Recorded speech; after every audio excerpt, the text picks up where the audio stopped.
And what about our man Issie, Jim? He's just filling in beautifully this year, isn't he? In fact, he's got his own presence, but he's filling in for Bill on Saturday Rubs, and we're able to talk about what Bill's doing now, aren't we? Well, we are. Yeah. We're going to get to that in just a second because we know what Bill's up to. Right, we'll get to that in a minute. But he's also filling in for Howie. He committed to filling in. Howie's gone off to cover the IPL for a couple of weeks, and Issie was filling in for Howie on the Friday huddle and match. And but filling in for Bill clearly trumps filling in for Howie because the pre-match coverage last night, our man Issie just, despite committing to doing the pre-match and the match, just was absent for the pre-match. And we learnt on the run that filling in for Bill does trump Howie because he was filling in while the Friday huddle was going to air, Jim, for Bill as MC of the Pivots. Oh, the no. Pivots. With Barons. Oh, you're better than that. Barry Stoneham. It was a love job. Love job. Helping the club out. I only thought I was on the play-to-play, or not play-to-play calling. I thought I was siren to siren. I didn't get the Friday huddle call up. I checked the invoice and there was no extra dollars to do the hour before Damo, so I had to go and chase a little bit of money elsewhere. He said it's for love. That is astounding. And what I love, Bernard, is Fat's being replaced everywhere. Yep. And everywhere is realising how bad Fat is. I think Fat should get back quick. Husey has come, hasn't he, Husey's been fantastic. on the rush hour and has blown it to the smithereens. He's been unbelievable. Jokes have been good. Jokes have been funny. Well, I'd be concerned if they weren't. He's a comedian. He's a comedian, and they are very good. And the other thing is, and Hose, you've heard this, when you hand over to Husey to do something, he just picks it up and runs with it like a professional broadcaster. He's a professional broadcaster. Yes. Not like Fat, who you don't know whether he understands what you're throwing at him or whether he's going to be able to speak to it or say anything. Or speak at all. No. So now you've got the Pivots. That's gone. Rush Hour's gone. Saturday Rub's gone. Run the creamy soon. So he's doing the Amazing Race. Did you know this, Bernard? Yes, I did see some concerning photos of him, but he's off doing the Amazing Race. And we've heard some advanced... What do they call them, rushes? Yes. When you get and the promo. What interested me about Fat and Oscar, of course, who you know is going to be his much better half on this Amazing Race.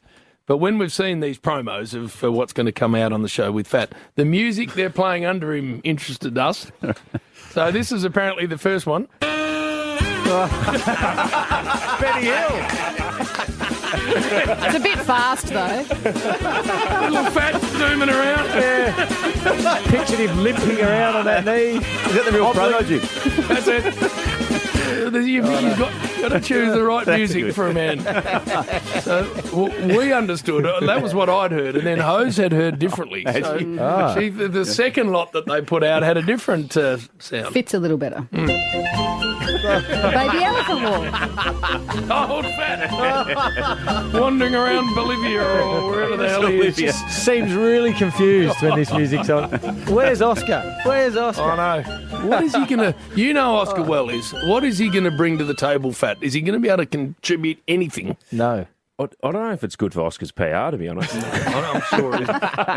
No, it'd be brilliant. Oscar's a lot of fun, as you know, JB, and there was a couple of other people that are situated on the Amazing Race who I think Oscar might be trying to chum up next to. Right. Oh, really? See? You're talking... I didn't see that. Well, what are you alluding Relationship to? style. Nothing. Do you think he might have his eye on it? Yeah, wouldn't be surprised if Oscar's just telling me. I'm not sure if Oscar's in a relationship at the moment or not. No, I'm not either. No, I don't think he is. I'm not sure. I think he's free. So he's dropped Fat for someone else. He's chasing Sheila. How smart would that be if they got a day into the Amazing Race and Oscar just burnt his old head? It's not cooked anyway. You love that. Be the best ever. Just left Fat in Bolivia. So wandering around. All right, so we've got some feedback already, Hose, from the family. It came through to the rush hour. So Dodgett said, it looks like, because the photo is him wearing the hoops, looks like the Hamburglar ate Grimace. Cruel ScoMo likes to remember this quote from Bill. I got asthma. When he's trying to run. A vetted dude says that the guy can barely walk to the toilet. How's he going to go in the Amazing Race? Yes, it's true. He hobbles a lot. Fused ankle. M. Natso says, if he cramps sitting in a chair, how will he go running up a hill? We're reminded of this. Like it. Not bad, Fat. Jeez, it's a slow... He's got a cramp. Look at him. He's cramped. Well, I liked it in the press release when it came out that no mention of him until like the 8th paragraph. Oh, really? Yeah. This is the paragraph. Billy Brownless' son, Oscar Brownless, famously followed in Dad's footsteps playing AFL, but who will be following who when the two sporting greats head off around the world? No mention of his broadcasting career, the Cats, He's Accra. nothing. Nothing. Underwhelming. Zero. Underwhelming. No, he had to get... Bernard, they sent us all the publicity pack for the Amazing Race because obviously Fat's in it. Yep. You literally had to get to the bottom of an A4 page before he got mentioned. So he's getting a big check then. Yeah, there's like Nat Bass and all the stars that are doing it, and then you get right down the bottom, and there's the first mention of Fat. I think Sorrell from Maths came in ahead of... Sorrell. What? It's clear he was an afterthought. Someone obviously pulled out late, and he's just taken up that position because that's... You do have to think that.